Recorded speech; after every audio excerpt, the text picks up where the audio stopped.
नमस्कार दोस्तों, स्वागत है आपका हमारे YouTube चैनल पर। दोस्तों, अगर आप हमारे YouTube चैनल पर नए मेहमान दर्शक बनकर आए हैं तो आप हमारे YouTube चैनल को सब्सक्राइब कीजिए, बेल आइकन को प्रेस कीजिए ताकि आने वाली वीडियो का नोटिफिकेशन सबसे पहले आपको मिले। हम अपने चैनल पर आपके लिए ज्ञानवर्धक और वीडियो और प्रसंग लेकर हाजिर होते हैं और कोशिश करते हैं कि आपका ज्ञान निरंतर इसी तरह बढ़ता रहे और आप हमारे चैनल पर इस तरह की ज्ञानवर्धक वीडियो व प्रसंग देखते रहें। दोस्तों, आज हम इस वीडियो में आपको बताएंगे तुलसी में ऐसी कौन सी चीज़ है जिसे बांधने से आपको सभी सौभाग्य का फल मिल जाता है और माता तुलसी आपसे प्रसन्न रहती हैं। दोस्तों, आपकी जानकारी के लिए बता दें कि हिंदू धर्म में, सनातन धर्म में तुलसी के पौधे को काफ़ी सर्वोत्तम माना गया है। माता तुलसी को जगत जननी कहा जाता है और विष्णु पुराण में तुलसी को भगवान विष्णु की पत्नी का भी दर्जा मिला हुआ है। यानी कि ऐसा माना जाता है कि तुलसी वो माता वो भगवान विष्णु की पत्नी है और भगवान विष्णु जी को जो भी हम पूजा करते हैं, जो भी भोग लगाते हैं, वो बिना पत्तों के अधूरा माना जाता है। इसलिए हमेशा अगर आप भगवान विष्णु जी की पूजा करते हैं तो आप तुलसी के पत्तों का अवश्य प्रयोग करें। अगर भगवान विष्णु जी को प्रसाद चढ़ाते हैं तो उसमें भी माता तुलसी के पत्ते अवश्य होने चाहिए। दोस्तों, माता तुलसी के पौधे में एक बात आप ध्यान रखिए कि आप रविवार के दिन जल न चढ़ाएं, दीपक न जलाएं। अन्य किसी दिन आप माता तुलसी जी के पौधे को जल चढ़ा सकते हैं और घी का दीपक भी जला सकते हैं। रविवार के दिन हमें माता तुलसी के पत्ते भी नहीं तोड़ने चाहिए। इसके अलावा दोस्तों, आप एकादशी के दिन माता तुलसी जी को चुनरी अवश्य चढ़ाएं। माता तुलसी जी को चुनरी चढ़ाए बिना आपकी सभी पूजा अधूरी मानी जाती है। माता तुलसी जी को चुनरी अवश्य चढ़ाइए। ऐसा करने से आपकी मनवांछित जो भी इच्छाएं हैं वो सभी पूर्ण हो जाएंगी। अगर आपके शादी के योग नहीं बन रहे हैं या फिर संतान की प्राप्ति नहीं हो रही है तो वो सभी कार्य आपके बनते हुए नजर आएंगे। अगर आपको व्यापार में उन्नति नहीं मिल रही है, नौकरी में आपको प्रमोशन नहीं मिल रहा है या फिर नौकरी ही नहीं मिल रही है या फिर परीक्षा में अच्छे अंक नहीं आ रहे हैं, तो आप इन सभी विधि विधानों का माता तुलसी जी के पौधे का पूजा कीजिए। अगर आप माता तुलसी जी के पौधे की सभी विधि विधान से पूजा करते हैं तो आपके जीवन में जो दुर्भाग्य आपके पीछे पड़ा हुआ है वो सौभाग्य में बदल जाएगा। इसके अलावा दोस्तों, एक बात का आप विशेष ध्यान रखिए, माता तुलसी जी के पौधे में आपको गंदी मिट्टी से पौधा स्थापित नहीं करना है। कई लोग शमशान की मिट्टी ले आते हैं, नाले की मिट्टी ले आते हैं और उसमें तुलसी जी का पौधा स्थापित करते हैं। आपको ऐसा नहीं करना है। आपको शुद्ध मिट्टी लेनी है, किसी खेत की मिट्टी ले सकते हैं। खेत में पीली मिट्टी लाकर आप तुलसी जी का पौधा स्थापित कीजिए। इसके अलावा तुलसी जी के पौधे में खाद्य पदार्थ ही डालिए, कभी गंदा पानी मत डालिए तुलसी जी के पौधे में। इसके अलावा तुलसी जी के पौधे अगर सूखकर नीचे गिर जाते हैं तो उन्हें किसी कचरे कूड़े में ना फेंकें, उन्हें आप मिट्टी में ही दबा दें। इसके अलावा तुलसी जी के पौधे में आपको गणेश जी की मूर्ति नहीं रखनी चाहिए, शिव जी की मूर्ति भी नहीं रखनी चाहिए, शिवलिंग भी आपको नहीं रखना चाहिए।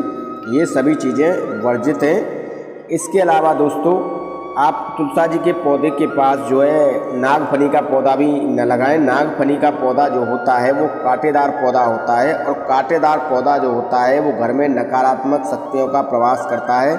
इसलिए कभी भी कांटेदार पौधा अपने तुलसी जी के पौधे में ना लगाएं। तुलसी जी के पौधे में आपको हमेशा खुशबूदार पौधे ही लगाने चाहिए। अगर आप पौधा ही कोई लगाना चाहते हैं तो आप केले का पौधा लगा सकते हैं। केले के पौधे में भगवान हरि नारायण विष्णु भगवान जी का वास होता है और ऐसा माना जाता है कि जिस घर में तुलसी जी के पास में केले का पौधा लगा होता है उस घर में भगवान विष्णु स्वयं चलकर आते हैं और माता लक्ष्मी भी प्रसन्न रहती हैं और आपके घर में हमेशा सुख समृद्धि आती है, धन की वर्षा होती है, सभी बिगड़े कार्य पूरे हो जाते हैं दोस्तों।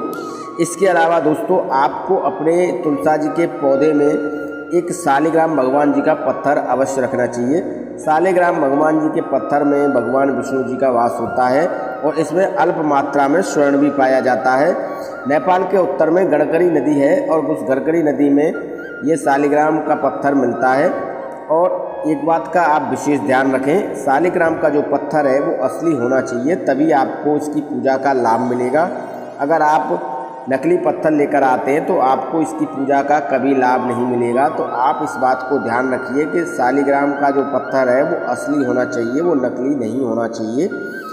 दोस्तों, इसके अलावा जो महिलाएं मासिक धर्म में रहती हैं, जिन महिलाओं का मासिक धर्म होता है, उन महिलाओं को कभी भी तुलसी के पौधे की पूजा नहीं करनी चाहिए। अगर वो महिलाएं तुलसी जी के पौधे की मासिक धर्म के दौरान पूजा करती हैं तो इसका उन्हें उल्टा दुष्प्रभाव देखने के लिए मिल सकता है।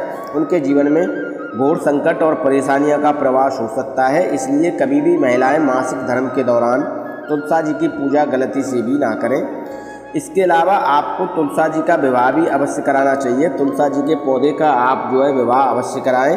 ऐसा करने से अभी आपके सभी पाप कर्म नष्ट हो जाते हैं। दोस्तों, तुलसी जी जो है वो हमारे जीवन में सुख समृद्धि लाती है, नया सवेरा लेकर आती है। जिस तरह सूर्योदय होने पर चंद्रमा का अंधेरा और रात का अंधेरा नष्ट हो जाता है, ठीक उसी तरह तुलसी जी की पूजा करने से आपके समस्त पापों को भी नष्ट हो जाता है और सभी पापों से आपको जो है मुक्ति मिल जाती है, अगर आप तुलसी जी की पूजा नित्य और नियम धर्म से करते हैं। इसके अलावा दोस्तों, अगर तुलसी जी का पौधा गलती से सूख जाता है तो आप उस पौधे को बदल दें और जो पौधा आपका सूख गया है उसे किसी नदी में बहा दें, उसे कहीं कूड़े कचरे में ना फेंकें। तुलसी जी का पौधा सूखना भी अशुभ बताया जाता है। ऐसा पौधा जो है घर में दुख और दरिद्रता लेकर आता है, इसलिए तुलसी जी का सूखा हुआ पौधा कभी घर में ना रखें। अगर पौधा गलती से सूख गया है तो आप इसे बदल दें। तुलसी जी के पौधे का आपको अवश्य ध्यान रखना चाहिए। तुलसी जी का पौधा जो है हमेशा हरी भरी अवस्था में होना चाहिए। तुलसी जी की नित्य परिक्रमा आपको अवश्य लगानी चाहिए। एक परिक्रमा लगा सकते हैं, 7 भी लगा सकते हैं, 11 भी लगा सकते हैं। इसके अलावा तुलसी जी के पौधे को हमेशा मिट्टी के गमले में ही स्थापित करना चाहिए। कई लोग प्लास्टिक के गमले में तुलसी जी के पौधे को स्थापित करते हैं, तो तुलसी जी के जो प्लास्टिक होती है, प्लास्टिक एक गलत चीज़ से बनाई जाती है। प्लास्टिक कोई शुद्ध चीज़ नहीं होती है, इसलिए हमेशा मिट्टी को ही शुद्ध और पवित्र माना गया है। इसलिए मिट्टी के बर्तन में ही तुलसी जी के पौधे को स्थापित करना चाहिए। ऐसा माना जाता है कि भगवान श्री कृष्ण ने भी तुलसी जी की पूजा की थी। भगवान कृष्ण जी को भी तुलसी जी अत्यंत प्रिय है। इसके अलावा दोस्तों, आपको एक बात महत्वपूर्ण और हम बताने जा रहे हैं।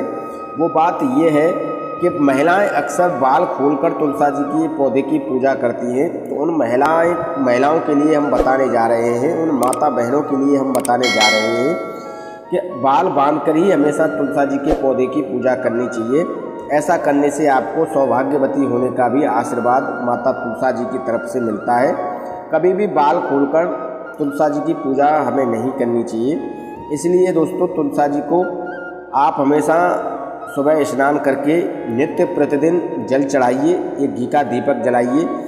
अगर आप किसी लोभ से या अपना कोई कार्य सिद्ध करने की वजह से अपने घर में तुलसी जी का पौधा स्थापित करते हैं और उसकी आप नित्य प्रतिदिन पूजा नहीं करते हैं, दीपक नहीं जलाते हैं, तो आपका घर में तुलसी जी के पौधे को स्थापित करना व्यर्थ है। ऐसे लालची लोग तुलसी जी के पौधे को स्थापित ना करें। तुलसी जी का पौधा अगर आप अपने घर में स्थापित करते हैं तो आपको इसको नियमित जल देना चाहिए और इसमें नियमित जो है आपको जल चढ़ाना चाहिए और जो है घी का दीपक अवश्य जलाना चाहिए। इसके अलावा दोस्तों, तुलसी जी के पौधे को वेद पुराण शास्त्रों में काफ़ी सर्वोत्तम माना गया है। ऐसा माना गया है कि तुलसी जी की जो उत्पत्ति हुई थी वो समुद्र मंथन के दौरान हुई थी। समुद्र मंथन के दौरान जब धरती पर अमृत छलका था, उसी में से जो है तुलसी जी के पौधे की उत्पत्ति हुई थी। तो तुलसी जी का पौधा जो है काफ़ी शुद्ध और पवित्र माना गया है। अमृत कलश के दौरान जो अमृत छलका था उसमें से ही माता तुलसी जी के पौधे की उत्पत्ति हुई थी।